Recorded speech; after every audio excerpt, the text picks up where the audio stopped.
Bueno, siguiendo con el ejercicio 2 del año T, nos dicen, un disco y un aro, ambos de igual masa m y radio r, se unen por sus ejes mediante una varilla ideal de largo L mayor a 2R. Básicamente mayor a 2R porque si no, la varilla sería como eso más eso. Ambos cuerpos son posados sobre una superficie rugosa e inclinada en un ángulo beta. Además, los momentos de inercia del disco y el aro son ICM del disco, mr cuadrado medios, y ICM del anillo, mr cuadrado. Bueno, en la parte A nos piden dibujar los DCL de ambos objetos. Bueno, como ya deberían tener más dominado. Entonces, por un lado tenemos el disco, que tiene, bueno, su peso, la fuerza de la varilla como hacia la derecha, la normal del piso y la fuerza de roce. Y el anillo va a tener exactamente lo mismo, pero la tensión que le genera la varilla hacia el otro lado. Más que tensión es como una fuerza, ¿ya? Pero que vamos a llamar T. Bueno, en la parte B nos piden escribir las ecuaciones de movimiento y calcular las aceleraciones angulares.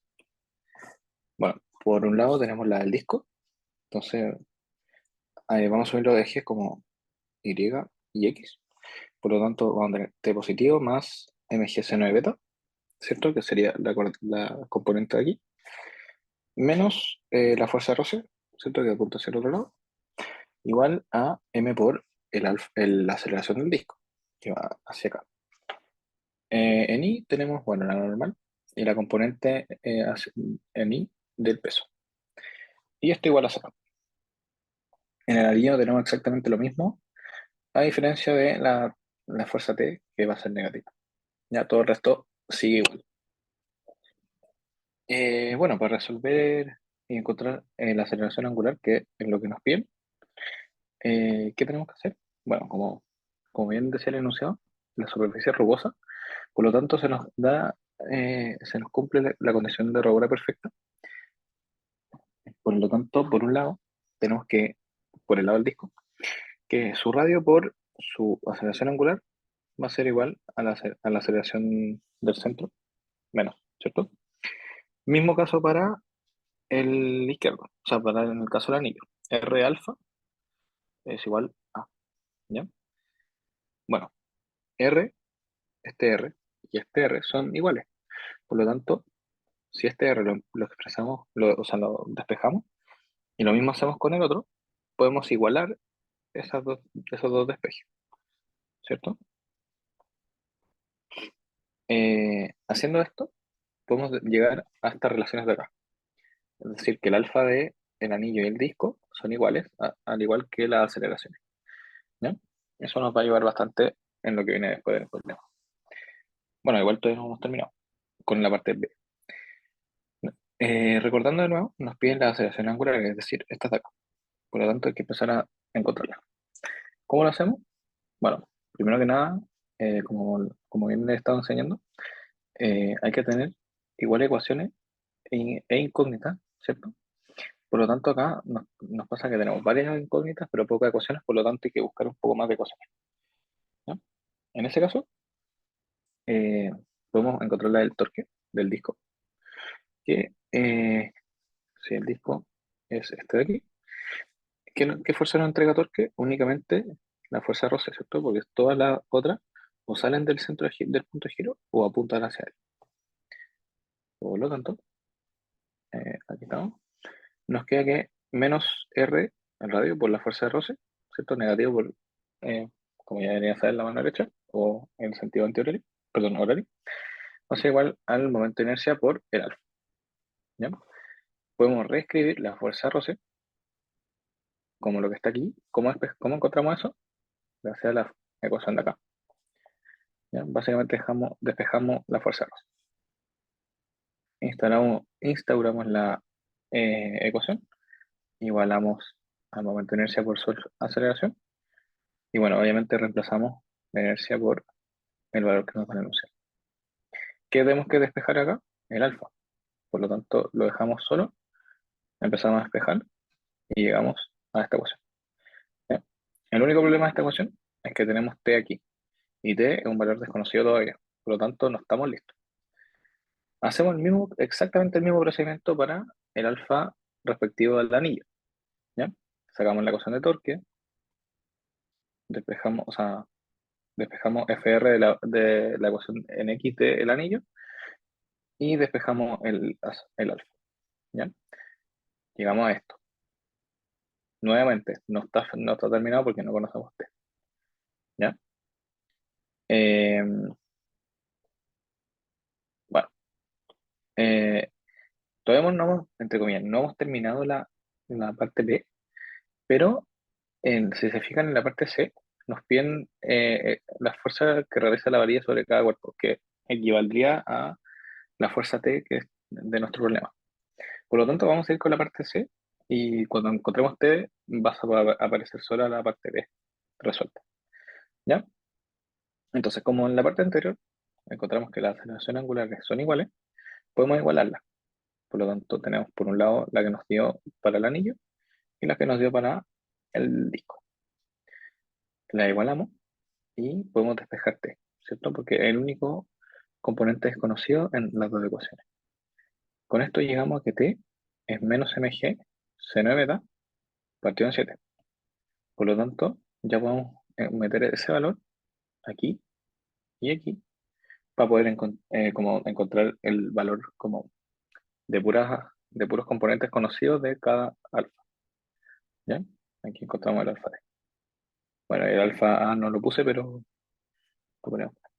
Entonces, alfa A, lo voy a poner azul, voy a ir respetando los colores que teníamos antes. Entonces, alfa A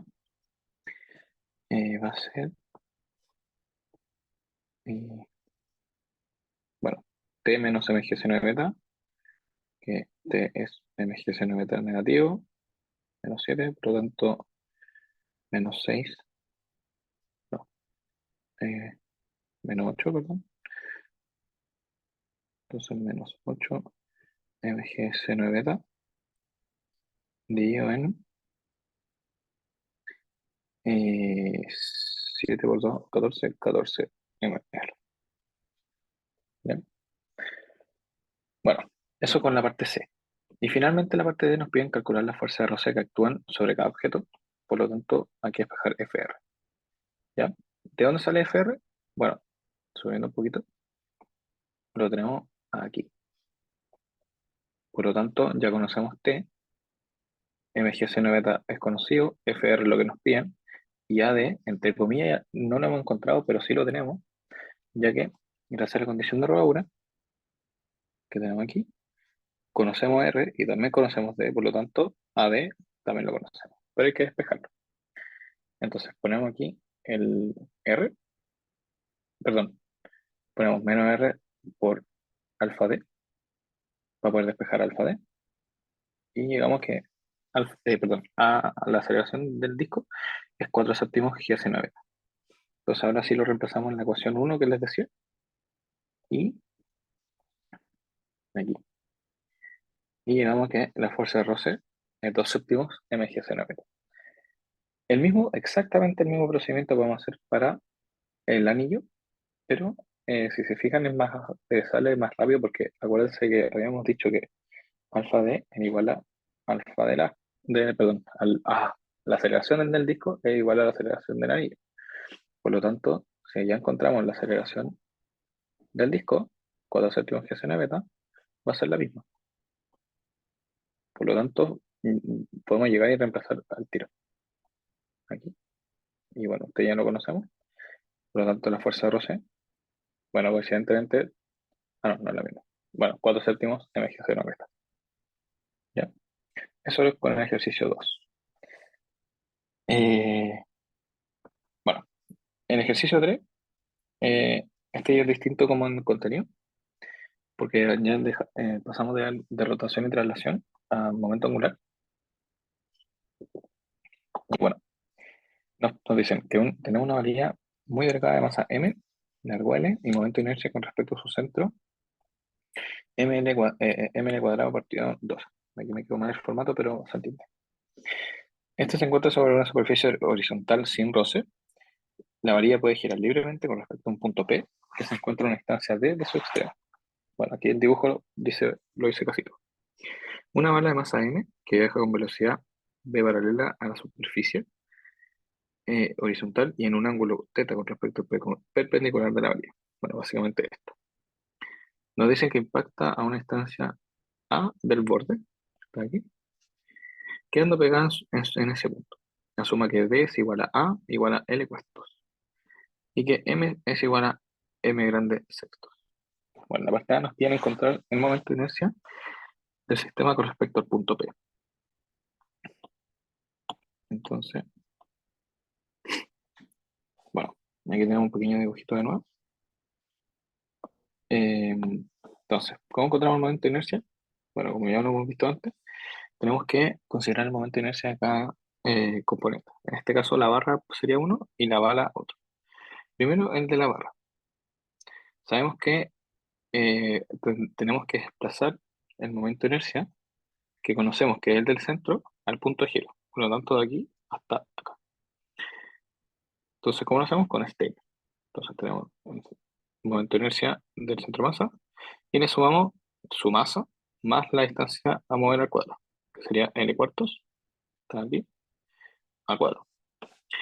Y a todo eso le sumamos el momento de inercia de la bala, ¿ya? Que sería M por la distancia a la que queda el centro de giro, que sería L cuartos por 2 por lo tanto L medios. Y eso al cuadrado. Acuérdense que en el enunciado nos decía que M chico era igual a M sextos, por lo tanto podemos reemplazar y dejar que el momento de inercia, todo en función de M grande y L. Entonces 3/16 de ML cuadrado. ¿Ya? Esa parte ya la deberían tener bien dominada. Bueno, parte B nos pide calcular el momento angular del sistema con respecto al punto P. ¿Ya? Si se acuerdan, eh, el momento angular era M por B por R. En el fondo era como MBR. ¿Ya? Pero hay que desarrollar un poco eso. Entonces, tenemos vamos a notar el momento de inercia, va a ser igual. Entonces, M, entonces tenemos la masa, por la velocidad, que vamos a mostrar aquí un dibujito. La, la, la velocidad que tenemos que considerar es esta. Nosotros tenemos la barra y tenemos la bala que llega al choque. El problema es que la componente que nos va a dar giro no es esta de acá, no es esta, sino es esta. Perdón, ese color no se ve mucho. Va a ser esta de aquí, ¿cierto? Por lo tanto, esa componente de la velocidad es b sub 0 coseno de teta. ¿Ya? Por lo tanto, la velocidad, ya tenemos la masa, ¿cierto? Acuérdense, L, voy a anotar aquí arriba, LI es igual a MBR. Entonces ya tenemos la masa, check, aquí. La velocidad, B sub 0, coseno de teta, que fue lo que encontramos aquí, y negativo, ¿cierto? Porque cuando va a dar esto un giro negativo. ¿Ya? Y, eh, y la distancia como el radio de giro, acuérdense que la bala llega a un punto aquí que está a L medios de el otro punto P. Por lo tanto, L medios, aquí, perdón, L medios, ¿ya? Eh, Haciendo el cambio de la masa M sextos, podemos llegar a acá. Entonces, finalmente me queda que es menos un doceavo mb sub 0 L coseno de teta. En la parte C nos piden la velocidad angular con que gira el sistema. Bueno, en este caso, tenemos que el momentum se conserva entre el inicio y el final, por lo tanto, lo podemos igualar. Entonces, por un lado, tenemos el momentum inicial, que es menos un doceavo mb sub 0 L coseno de teta, que es el que encontramos acá arriba. Y por otro lado, tenemos el final, que el momentum también se puede notar como MBR, como aquí, o también, otra forma es I por W, es decir, el momento de inercia por la velocidad angular. Entonces, anotamos el momento de inercia respecto al punto de giro, acuérdense de eso, es importante, por el W, ¿ya? Eh, el momento de inercia, perdón, Lo encontramos en la parte A, por lo tanto es conocido y lo podemos reemplazar. Entonces, despejamos W, por lo tanto nos queda que todo este corcho aquí menos IP, y está expresado. Y reemplazando con IP que encontramos en la parte de arriba, obtenemos que W va a ser menos 4B sub 0 coseno teta, guión 9L. ¿Ya? Entonces, ¿qué es lo importante acá? Reconocer que se conserva el momento angular. Y finalmente, la parte D, nos piden encontrar las energías cinéticas antes y después de la colisión. Entonces, la energía cinética, recuerden, la que tiene la velocidad del centro de masa, por lo tanto, la inicial va a ser un medio m de sub 0 cuadrado, que se sale rápido. Y bueno, cambiando el m chico con el m grande, ya saben que m sextos es igual a m, por eso un doceavo. Y la final eh, va a ser la respectiva a la rotacional, ¿cierto? Porque sería la cinética ya de rotación. Por lo tanto, un medio de la inercia por W al cuadrado. Reemplazamos cada valor, un medio, la inercia, que también tiene cositas de acá, y el W que encontramos acá arriba. Y obtenemos que todo esto es, lo anoto también, que se me olvidó. Eh, un segundito.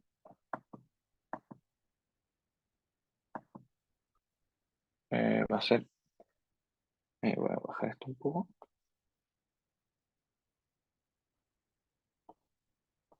Va a ser ese final, un 54avo m v sub 0 al cuadrado coseno cuadrado de teta. ¿Ya? Si se fijan, podemos comparar la inicial y la final y nos damos cuenta que la inicial es mayor a la final. ¿Qué implica esto?